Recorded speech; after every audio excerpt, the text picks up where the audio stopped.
Magandang gabi po sa inyong lahat mga kaibigan. Ayan, salamat sa Diyos. Okay na yung boses ko. Alam niyo ba mga kaibigan, nakakatatlong chapter na po ako.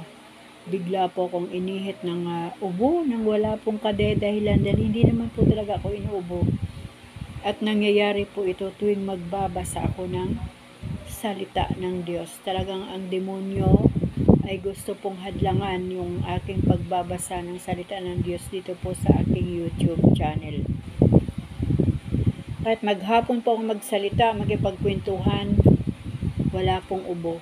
Pero every time po, nahawakan ko na ang Biblia at ito na yung video, ay dyan na po, nagsisimula ang mga ihim-ihim hanggang sa ubuhin na po ako ng sunod-sunod na hindi mo na halos makapa yung hininga mo. So, sa pangalan ng ating Panginoong Hesus, ako po ay nagpray na lubayan ako ng kaaway at wala siyang kapangyarihan sa buhay ko at sa buhay ninyong lahat na nakikinig. Dahil ang ating binabasa ay walang iba, kundi ang makapangyarihang salita ng ating Panginoon. Kaya mga kaibigan, muli ay sisimulan ko na naman po ang salita ng ating Diyos. Muli niyo po akong samahan dito sa pangalawang Kronika, chapter 25. Samahan po ako ng ating Panginoon, ganun din kayo. Samahan po tayo ng ating Diyos at samahan din tayo ng banal na Espiritu Santo upang ipaunawa sa atin ang salita ng Diyos na ating binabasa. At hinihiling ko sa oras na ito na pakabalutan ako ng banal na dugo ng Panginoong Jesucristo, ganun din ang inyong mga buhay na nakikinig at nagbabasa ng salita ng Diyos, ganun din ang ating buong sambahayan. In Jesus' name, Amen. Sige mga kaibigan, simulan na po natin ang pangalawang Kronika, chapter 25. Si Haring Amasyas ng Juda. 25 taon si Amasyas nang siya'y maging hari. 29 na taon siyang naghari, doon siya tumira sa Jerusalem. Siya ay anak ni Joada na taga Jerusalem. Naging kalugod-lugod sa Diyos ang kanyang mga ginawa, ngunit hindi lubos ang pagsisikap sa pamamahala ng matatag. Nang matatag na siya sa kanyang paghahari, ipinapatay niya ang mga tauhan niyang pumatay sa kanyang ama na si Haring Joas. Ngunit hindi niya pinatay ang kanilang anak ayon sa utos ni Yahweh. Sa kautusan ni Moises, ganito ang utos: hindi dapat patayin ang anak dahil sa kasalanan ng ama at ang ama dahil sa kasalanan ng anak. Ang nagkasala lamang ang dapat patayin. Napansin niyo mga kaibigan, ayon sa kautusan ni Moises at sa kautusan ni Yahweh. So meron po palang mga kautusan si Moises na para bang ginawa na lang niyang batas bilang tao. So hindi po lahat ng laman ng Biblia mga kaibigan ay purong-purong panukala ni Yahweh o salita ng Diyos, kundi meron ding ginawa ang kanyang mga pinili ng mga lingkod niya gaya ni Moises. So ngayon, naunawaan po natin ito na nakasulat po dito na ngunit hindi niya pinatay ang kanilang anak ayon sa utos ni Yahweh. Sa kautusan ni Moises, ganito ang utos: hindi dapat patayin ang anak dahil sa kasalanan ng ama at ang ama dahil sa kasalanan ng anak. Ang nagkasala lamang ang dapat patayin. Patuloy po natin, digmaan laban sa Edom. Pagkatapos, tinipon ni Amasyas ang mga lalaki sa Juda at pinagbukod-bukod ayon sa kanilang angkan. Ginawa rin niya ito sa lipi ni Benjamin. Bumuo siya ng mga pangkat na manlibo at mandaan. Nilagyan niya ito ng kanya-kanyang pinuno. Pagkatapos, ibinukod niya ang mga kabataang may 20 taon ang gulang pataas at nakaipon siya ng 300,000. Lahat ng ito'y handang maglingkod at kayang-kayang humawak ng baluti at sibat. Kumuha pa siya sa Israel ng 100,000 na kawal na taga na 100,000 kawal na taga sa panahon, at inupahan niya ang mga ito ng 100 talentong pilak. Ngunit ang nagpayo sa kanyang isang lingkod niya ng Diyos, ang sabi sa kanya, "Mahal na hari, huwag po ninyong isasama ang hukbo ng Israel sa inyong pagsalakay, sapagkat si Yahweh ay hindi nalulugod sa mga Efraimitang iyan. Kapag kinatulong ninyo sila, hindi niya kayo pahihintulutang magtagumpay, na sa kanya ang kapangyarihang papagtagumpayin kayo o ipatalo." Sinabi ni Amasya sa lingkod ng Diyos, Paanong gagawin ko ngayong nakapagbayad na ako ng 100 talento sa hukbong Israel? Sumagot ang lingkod ng Diyos, "Huwag na po kayong manghinayang sa halagang iyon. Magagawa ni Yahweh na bigyan kayo ng higit sa ibinayad ninyo."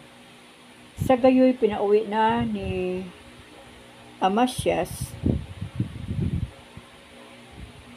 ang mga kawal ni Ephraim. Sa ginawang ito'y lubhas silang nagdamdam at umuwing galit na galit sa mga taga-Juda.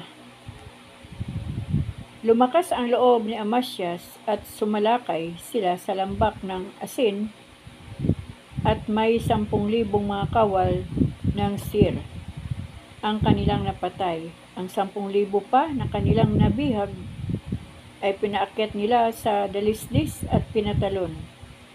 Lahat ay namatay, na bali-bali ang buto.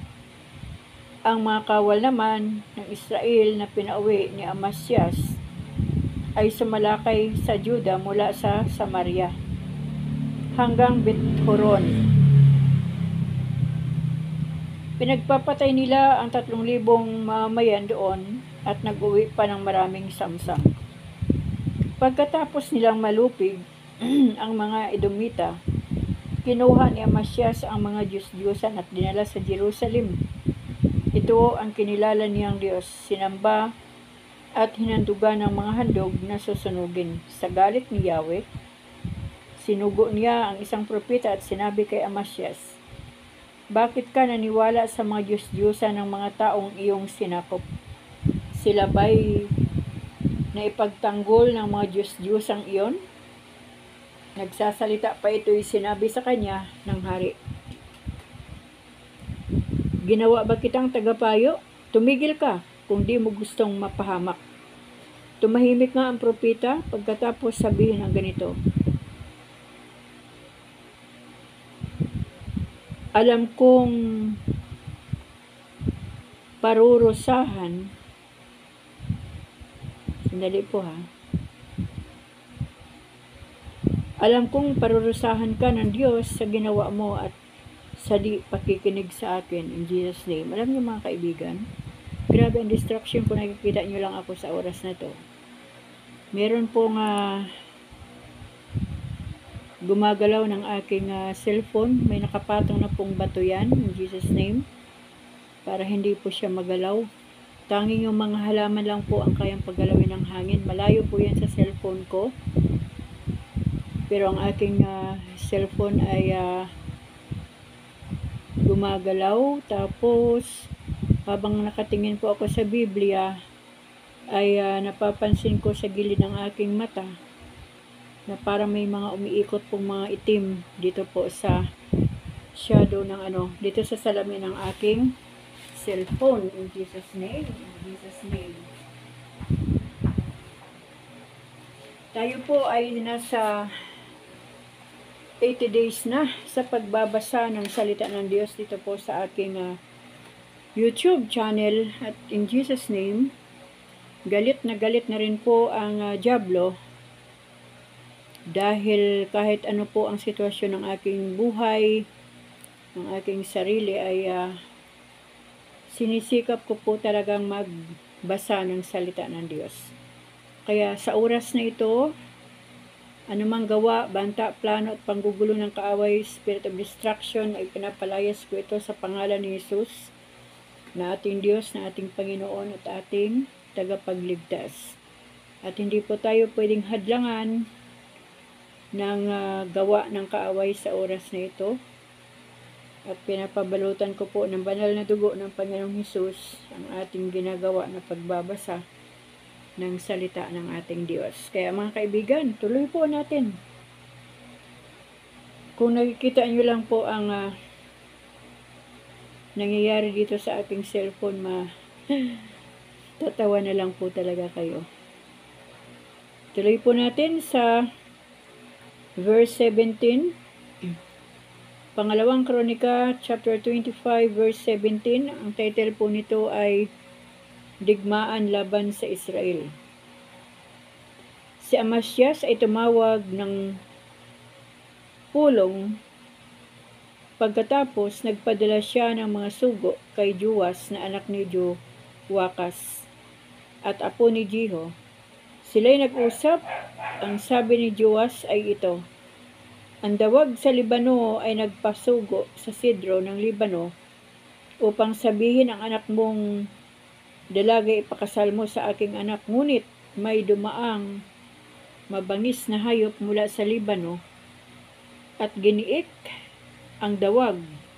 Sinasabi mong nalupig mo ang Edom at ipinagmalaki mo iyon. Mabuti pa'y tumigil ka na sa bahay mo.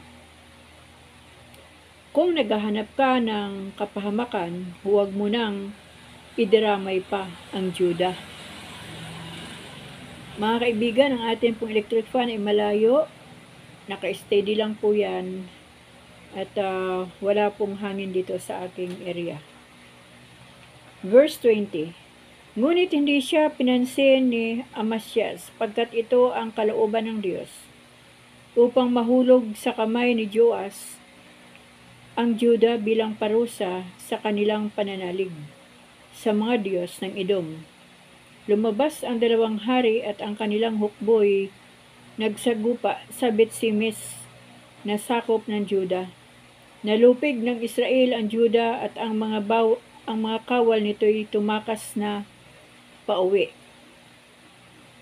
Ngunit nabihag ni Haring Joas si Haring Amasyas at dinala ito sa pagsalakay sa Jerusalem. Winasak niya ang muog ng lungsod mula sa pinto ni Ephraim hanggang sa pinto sa sulukan. May 177 metro, humigit kumulang. Sinamsam niya ang lahat ng ginto at pilak at mga kagamitan sa bahay ni Yahweh na nasa pag-iingat ni Obed-Edom. Sinamsam din niya ang mga kayamanan sa palasyo at kumuha pa siya ng mga bihag na dinala sa Samaria. 15 taon pang nabuhay ang Haring Amasyas ng Juda. Mula nang mamatay si Joas na hari ng Israel, ang iba pang kasaysayan sa paghahari ni Amasyas mula sa pasimula hanggang sa wakas sa inatala sa kasaysayan ng mga hari ng Juda at Israel. Mula nang sumuway siya kay Yahweh, nagkaroon ng kilusan sa Jerusalem laban sa kanya. Sa takot niya, tumakas siyang patungong Lakis, ngunit sinundan siya at napatay doon. Ang kanyang bangkay ay ikinarga sa kabayo at dinala sa Jerusalem. Doon siya inilibing sa libingan ng kanyang mga ninuno sa lungsod ni David. Chapter 26. Si Haring Osyas ng Juda. Nagkaisa ang buong Juda na si Osyas ang gawing hari, kapalit ng yumao niyang amang si Amasyas. Nooy 16 na taong gulang siya sa panahon ng kanyang paghahari. Ipinatayo niya uli ang lungsod ng Ilot at ibinalik sa Juda. 16 na taon nga lamang si Osias nang umakyat sa trono at 52 taong namahala sa Jerusalem siya tumira. Ang ina niya'y si Hikolia na taga Jerusalem. Si Osias ay naging kalugod-lugod kay Yahweh tulad ni Amasiyas. Tinuruan siya ni Zacarias na matakot sa Diyos, kaya habang nanalig siya kay Yahweh, pinauunlad naman ang kanyang kabuhayan. Sinalakay niya ang mga Filisteo at winasak ang mga kuta sa Gat, Jabniya at Asdod. Nagtayo siya ng mga lungsod sa nasasakupan ng Asdod at ng mga Filisteo.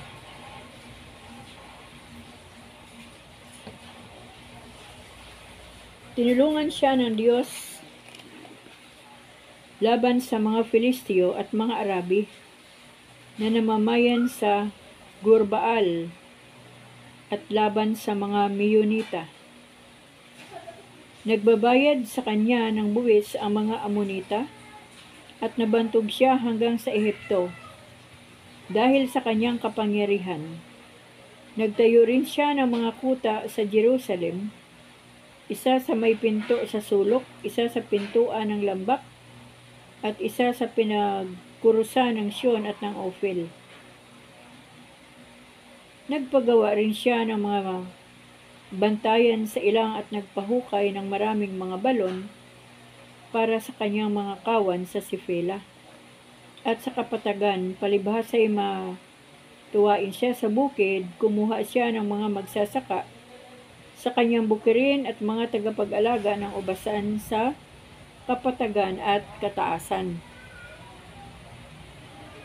Ang nakahandang hukbo ni Osias ay binubuo ng mga batikang mandirigma sa pamamahala ni Hananias. Ito'y nahati sa maraming pangkat ayon sa talaang ginawa ni Kalihim Jiel at ng tagapagtalang si Maasiyas. May 2,600 ang mga puno ng sambahayan na namamahala sa kanyang hukbo.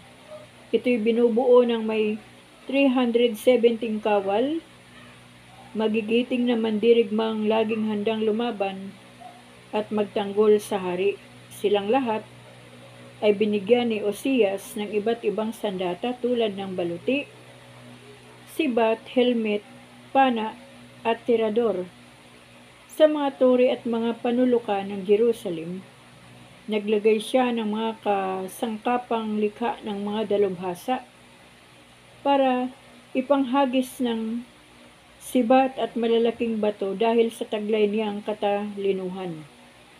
Si Osias ay naging makapangyarihan anupat bantog na bantog siya sa lahat ng lugar.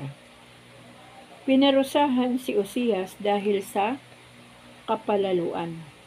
Nang si Osias ay maging makapangyarihan, naging palalo siya. Ito ang dahilan ng kanyang pagbagsak. Nilapastangan niya si Yahweh nang pumasok siya sa templo upang magsunog ng kamanyang sa dambana. Sinundan siya ni Saserdote Asarias kasama ang 80 matatapang ding saserdote ni Yahweh.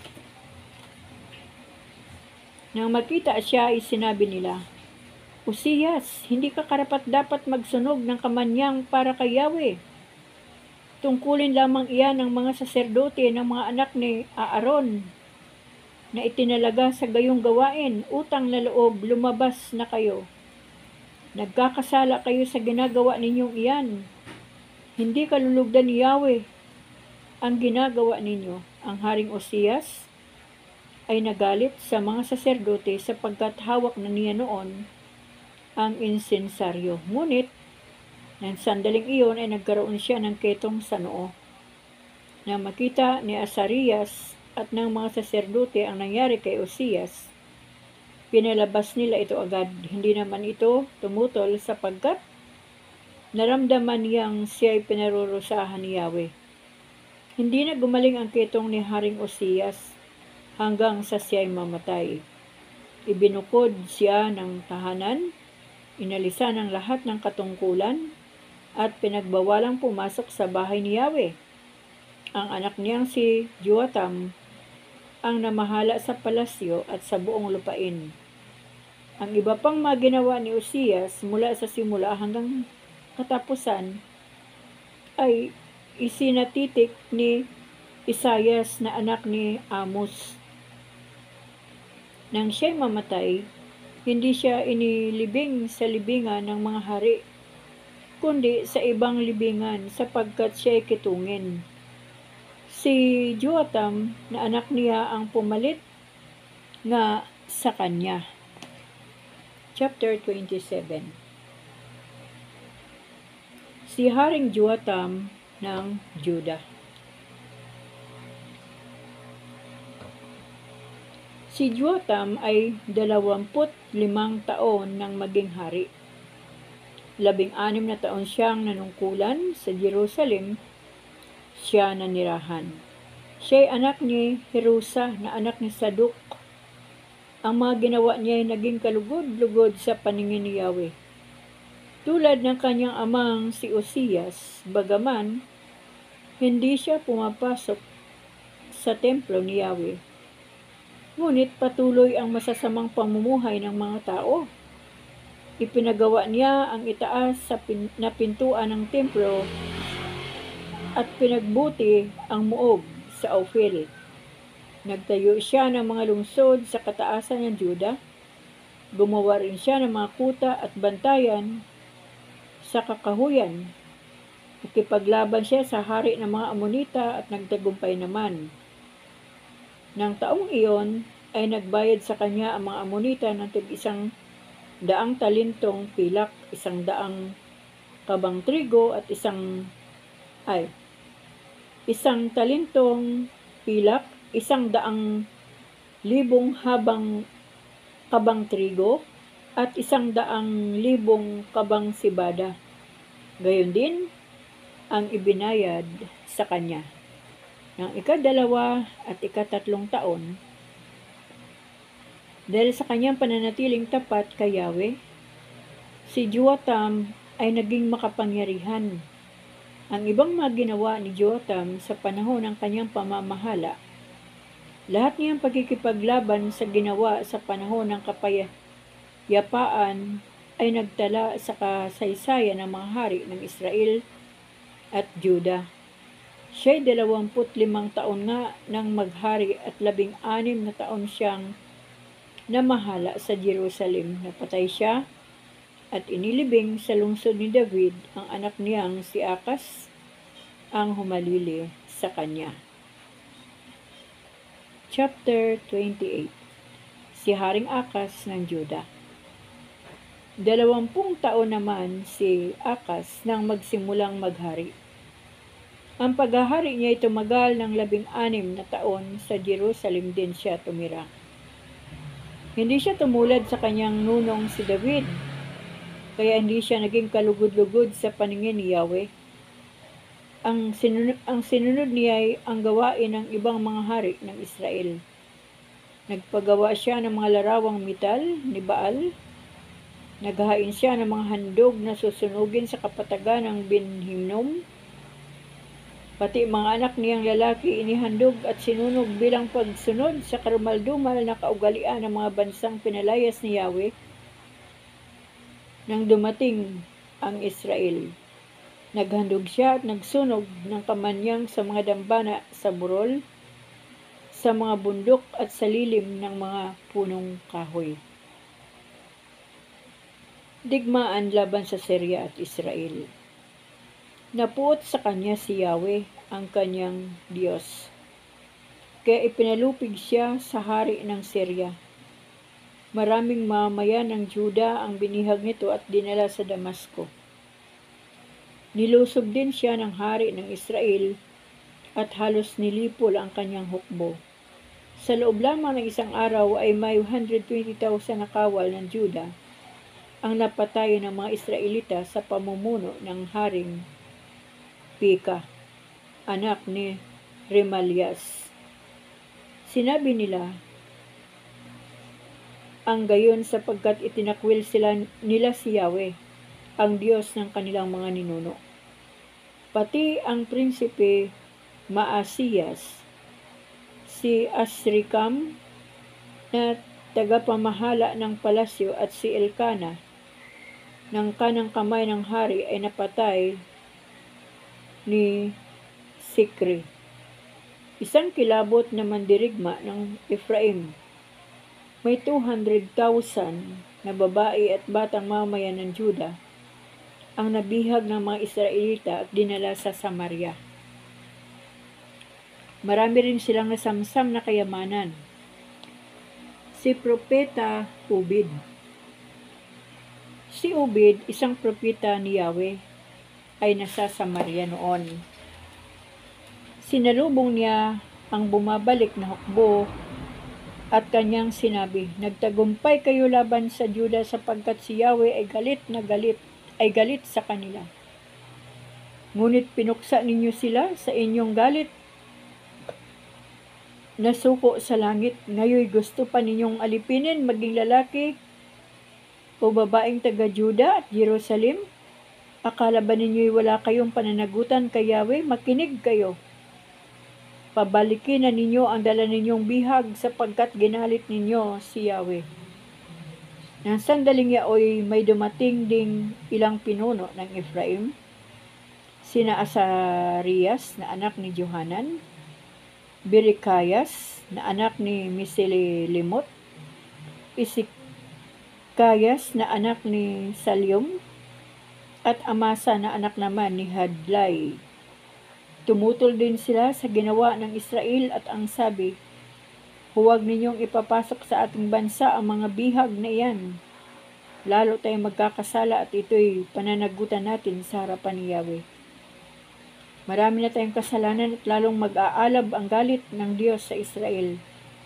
Kaya't iniwan nga ng mga kawal ang mga bihag at ang mga samsam sa pangangalaga ng mga pinuno at mga taong bayan. Kumilos naman agad ang mga ito upang tulungan ang mga bihag. Ang mga bihag na wala na halos damit ay kanilang binihisan mula sa mga kasuotang na samsam. Pinakain nila at pinainom ang mga bihag at ginamot ang mga sugat. Ang mga mahina na may isinakay nila sa mga asno at inihatid sa kanilang mga kasamahang nasa Jericho, ang lungsod ng mga palma, saka sila bumalik sa Samaria. Si Akas ay nanghingi ng saklulo sa Assyria.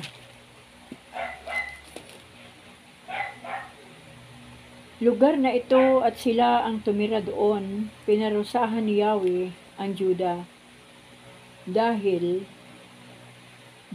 sa kasamaan ni Akas at sa di pagtapat sa kanya. Sa halip na tumulong si Tiglat-Pilneser na hari ng Assyria ay lumaban na rin kay Akas, kaya't kinuha nito ang mga kayamanan sa templo at sa palasyo at ibinigay sa hari ng Assyria. Ngunit hindi rin siya pinagbigyan nito.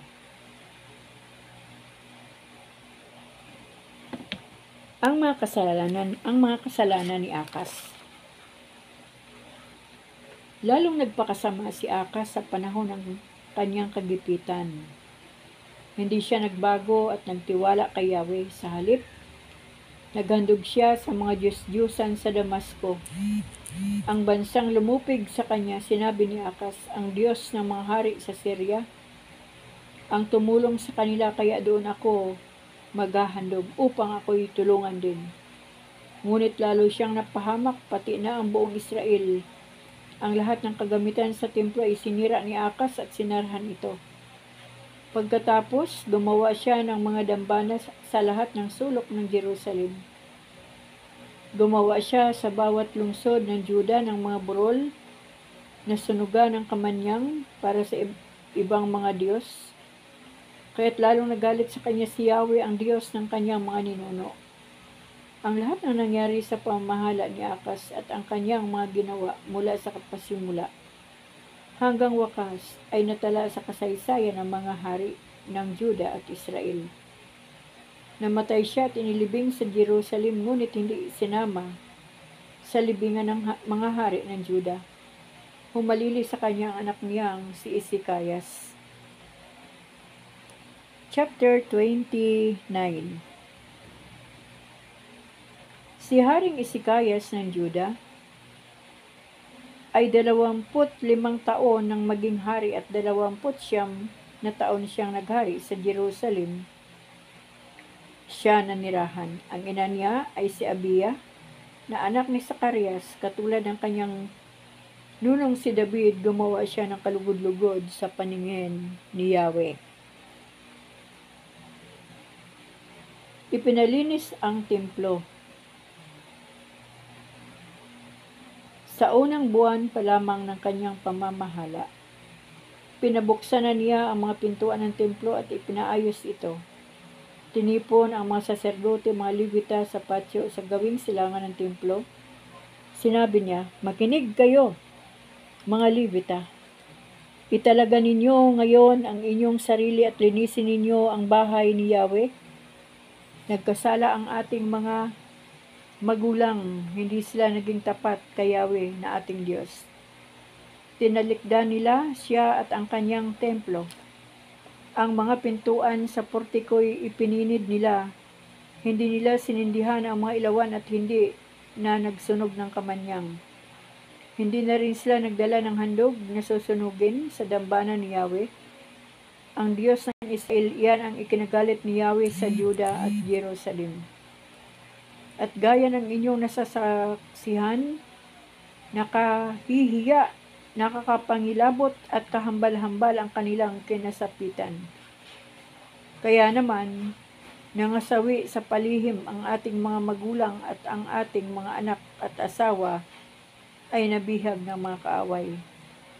Ang pasya ko'y makipagtipan tayo uli sa kanya upang maglubag ang galit niya sa atin. Maglingkod kayo sa kanya, mag-alay ng handog at magsunog ng kamanyang. Yamang kayo ang kanyang hinirang upang tumayo sa kanyang harapan." Inihanda ng mga Levita ang kanilang sarili sa angkan ni Koat. Sina Matchat,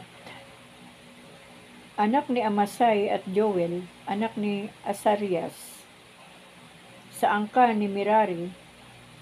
Sina Sis, anak ni Abdi, at Asarias, anak ni Jehalilil.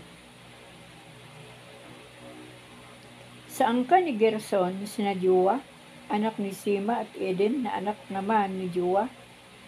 Sa angkan naman ni Elisaphan, si Simre, na anak ni Jiel, sa angkan ni Asaph. Sina Zacarias at Matanias, sa angkan ni Heman. Sina Jehiel at Simi, sa angkan ni Hidutun. Sina Simaya at Uziel. Tinipon nila ang kanilang mga kaanak at nilinis ang kanilang sarili ayon sa kautusan upang maglinis ng templo. Pagkatapos, pumasok sila at sinimulan ang paglilinis. Pumasok naman sa dakong loob ng templo ang mga saserdote at anumang kagamitan. Ang makitang marumi ay inilabas sa portiko. Kinukuha naman ito ng mga Levita at tinadala sa batis ng Sidron. Sinimulan nila ang gawain ng paglilinis noong unang araw ng unang buwan, at 8 araw nang umabot sila at sa portiko.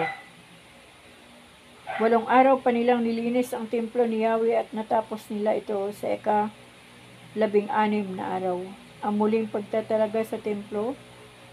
Pagkatapos, pumunta sila sa palasyo at sinabi kay Haring Ezekias, "Nalinis na po namin ang templo.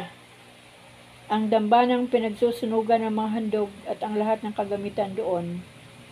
Gayon din ang hapag ng mga tinapay na handog at ang mga kagamitan doon. Ang mga kasangkapan namang ikinalat ni Haring Akas dahil sa kanyang pagtalikod sa Diyos ay tinipon namin sa muling itinalaga. Naayos na po ang lahat sa dambana ni Yahweh." Maagang bumangon ang Haring Ezekias at pumasok sa templo ni Yahweh.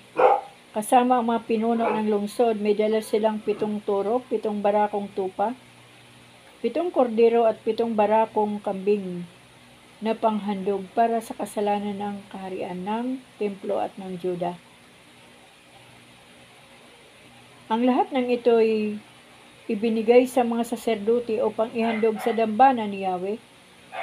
Kaya't pinatay ang mga toro at ang dugo nito ay ibinuhos ng mga saserdote sa paanan ng dambana. Gayon din ang ginawa sa mga lalaking tupa at kordero. Ngunit ang mga barakong kambing na panghandog para sa kasalanan ay dinala sa harapan ng hari at ng kapulungan. Ipinatong nila ang kanilang mga kamay sa mga hayop na ito. Pagkatapos, pinatay ng mga saserdote ang mga kambing at ang dugo nito idinala nila sa dambana at inihandog sa ikatutubos ng kasalanan na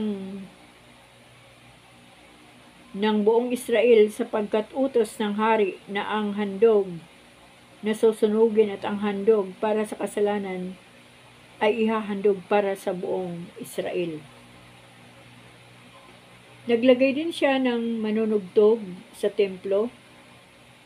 Mga Levit ang tutugtog ng mga pumpyang, plauta at alpa. Ito ang utos ni David kay Gad, tagapayo ng hari, at kay Propeta Nathan.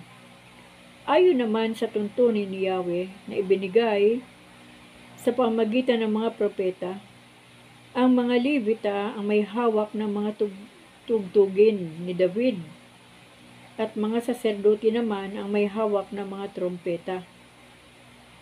Iniutos nga ni Ezekias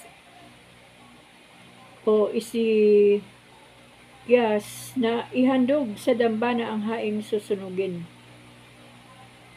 Kasabay ng paghandog, ang mga Levita ay umawit para kay Yahweh sa saliw ng trompeta at mga tugtugin ni David. Ang buong kapulungan naman ang nagpuri habang umaawit ang mga mang-aawit at tumutugtog ang manunugtog.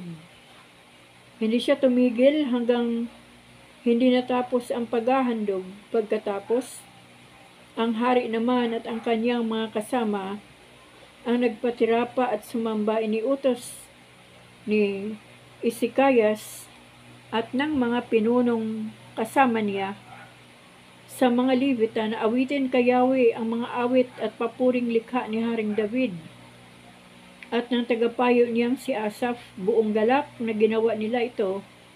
Pagkatapos sila naman ang nagpatirapa at sumamba. Dahil dito'y sinabi ni Ezekias na italaga na ninyo ngayon ang inyong sarili kay Yahweh. Lumapit na kayo at dalhin sa templo ang inyong mga handog ng pasasalamat kay Yahweh. Lahat ay nagdala ng mga handog ng pasasalamat at handog na susunugin. Pawang mga kusang nilang handog. Ang mga handog na susunugin para kay Yahweh ay umabot sa 70 toro, 100 lalaking tupa, 200 kordero. Ang itinalagang panghandog ay umabot sa 600 toro, 3,000 tupa. Ngunit iilan ang mga saserdote at hindi nila makayang gawin ang paghahandog sa haing susunugin. Kaya tinulungan sila ng mga Levita dahil dito nagkaroon ng pagkakataong makapaglinis ang ibang saserdote. Naging mas masaigasig sa paglilinis ang mga Levita kaysa mga saserdote. Bukod sa mga handog na susunugin, marami rin ang taba ng mga handog na pagkain at inumin. Sa ganitong paraan, na ibalik uli ang dating pagsamba sa templo ni Yahweh. Galak na galak si Ezekias at ang buong bayan sa ginawa ng Diyos para sa kanila, sapagkat hindi nila akalaing ito'y mangyayari sa gayong kaikling panahon. Ayan mga kaibigan, mula po sa chapter 25, tayo po ay nakatapos ng chapter 29 at purihin po ang Panginoon. Talagang payapa na po yung aking pakiramdam at wala na pong umiikot-ikot na parang maitim dito po sa aking cellphone na parang akala ko ay umusok na yung cellphone ko pero hindi naman pala. Salamat sa Diyos. Alam niyo mga kaibigan, no? Hindi po bago sa akin ang mga pangyayaring yan. Kumbaga ang nangyari ngayong gabi ay Hindi na po kagaya ng mga nangyari ng mga nakaraan. Totoo po na tayo ay may kaaway mga kaibigan. Kapag tayo gumagawa ng mga bagay na makalangit, ang demonyo ay gagawa din talaga siya ng bagay na makamundo. Dahil dito po sa mundo ang kanyang kapangyarihan at wala po sa langit, in Jesus' name. Kaya talaga pong guguluhin niya ang aking pagbabasa dahil nga po boses ko ang ginagamit ko sa pagbabasa ng salita ng Diyos. Kaya doon po siya titirada sa bahagi ng aking katawan na ginagamit ko para po magpahayag ng salita ng Diyos dito po sa ating YouTube channel. Kaya mga kaibigan, ang bawat gagawin po talaga natin, kailangan po nating manalangin. At kapag dumating sa punto na may distraction talaga, itigil natin at harapin natin ang kaaway. Kasi hanggat hindi natin siya hinaharap at pinapalayas, hindi po siya titigil sa panggugulo. Ano po? 2,000 taon na mga kaibigan, wala nang kapangyarihan si Satanas sa buhay ng mga anak ng Diyos. Tandaan po natin yan. Hindi po kaduwagang espiritual ang ipinagkaloob ng Diyos sa atin, kundi katapangang espiritual na sa pangalan ni Jesus, sa pangalan ni Jesus na ating Panginoon tagapagligtas. Wala nang kapangyarihan si Satanas sa ating mga buhay. Kaya patuloy po tayo magpakabuti, magpakatatag sa ating pananampalataya kay Kristo upang hindi po tayo matinag kahit anuman po ang gawin ng dyablo sa pangalan ni Jesus, sa pangalan ni Jesus. Kaya mga kaibigan, wagi po tayo ngayong gabi. Salamat sa Panginoon. Umabot po tayo sa chapter 29 at bukas po ay magsisimula po tayo sa chapter 30. At ang second Chronica po ay hanggang chapter, malapit na pala ito mga kaibigan eh. Dali po ha. Hanggang chapter 35 lamang po ang hanggang chapter 35 lamang po ang pangalawang kronika at ang kasunod po nito ay ang aklat ni Esdras. Ayan, purihin po ang ating Panginoon mga kaibigan. Tandaan po natin, kapag kasama po natin ang Diyos, wala po tayong maramdamang takot, kundi katapangan. Ano po? So, sa bawat area po ng ating buhay, may mga testing, may mga labanan po tayo. Kaya wag po tayong patatalo, wag tayong pasisindak sa kaaway. Paglaban po natin yung ating pananampalataya sa Diyos. Gusto ko lang pong balikan yung sinabi po ng binasa natin na ang kasalanan ng ama ay hindi kasalanan ng anak at ang kasalanan ng anak ay hindi kasalanan ng ama. Kapag ang isang ama ay masama at ang kanyang anak ay hindi gumaya sa kasamaan ng ama, dapat po yun hindi dinadamay. Kaya nga po nung pinapatay po nung hari ng Israel, yung mga tauhan ng kanyang ama na pumatay kay Akas, ay hindi niya pinapatay yung mga anak. Dahil yun din ang sinabi ni Yahweh at yun din ang batas na ginawa ni Moises. Kaya ang kasalanan ng ama ay kasalanan lang ng ama. Ang kasalanan ng anak ay kasalanan lang ng anak. Kaya mga kaibigan, wag po nating panatilihin sa ating isip na, ay kasi ang tatay niyan kriminal, kaya kriminal din ang anak. O di po ba? Kung ang tatay ang nakapatay, hindi po yung anak ang pumatay. Kaya yan po ay panghuhusga natin sa ating kapwa. O yan, mga pamilya yan ng mga kriminal. Grabe po, di ba? Masakit po yun para sa ating Panginoon. Ang Diyos po ang nasasaktan. Bakit? Kasi ang tao ang nanghuhusga, na imbis ang Diyos ang humusga, ay tao po ang humuhusga sa kanyang kapwa. Kaya mga kaibigan, kung nais po natin samahan tayo ng ating Panginoon sa lahat ng bagay na ating ginagawa, magpakatino po tayo. Tinuan na po talaga natin dahil talagang nagtatrabaho po ng 24/7 ang kaaway para po i-distract ang buhay ng mga anak ng Diyos. Kaya magpatuloy po tayo sa pagbabasa ng salita ng Diyos, magpatuloy po tayo sa pananalangin, at magpatuloy po tayo sa pamumuhay na tama sa harapan ng ating Panginoon, at makita nawa sa buhay natin yung tatak ng ating pagiging tunay na anak ng Diyos, ng ating pagiging tunay na Kristiyano, at tatak ng ating pananampalataya sa Diyos. Makita ito sa ating buhay, yung ebidensya. Kaya mga kaibigan, hanggang dito na lang po muna ang ating pagbabasa ng salita ng ating Diyos. At gabayan po tayong lahat ng ating Panginoon. Samahan po tayo, pagpalain po niya tayo, ilayo niya tayo sa kapahamakan, at ginagapos natin sa oras na ito ng makapangyarihang salita ng Diyos sa pangalan ng ating Panginoon, ng ating Panginoong Hesus. At ginagapos natin ang banal na dugo ni Hesus na ating Panginoon. Anumang gawa, banta o plano ng kaaway o sumpa ng kaaway sa buhay natin, sa buhay ng ating mga pamilya, sa lahat ng ating mga mahal sa buhay, in Jesus' name, ay atin po itong ginagapos at winawasak sa pangalan ni Jesus, na wala nang magawa ang kaaway sa buhay nating lahat. At pinapasilyuhan ko po ito ng banal na dugo ng Panginoon, ang ating kaligtasan at ang kapayapaan, ang kagalakan sa ating mga puso at isipan, ang pagpapala ng Diyos sa ating mga buhay, sa ating mga pamilya, ay pinapasilyuhan ko po ito ng banal na dugo ng Panginoong Hesus at ng makapangyarihan at ng kapangyarihan ng ating Panginoong Hesus.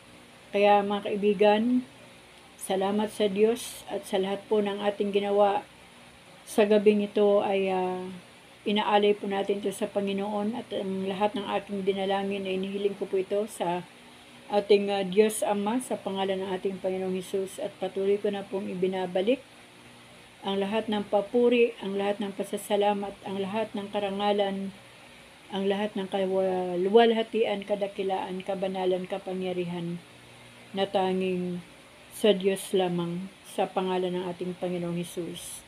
At salamat sa mainit matamis na pagkipisa ng banal ni Espiritu Santo, in Jesus' name. Amen. Hanggang sa muli mga kaibigan, isa pong maganda at pinagpalang gabi at matagumpay na gabi sa ating lahat. Bye-bye po.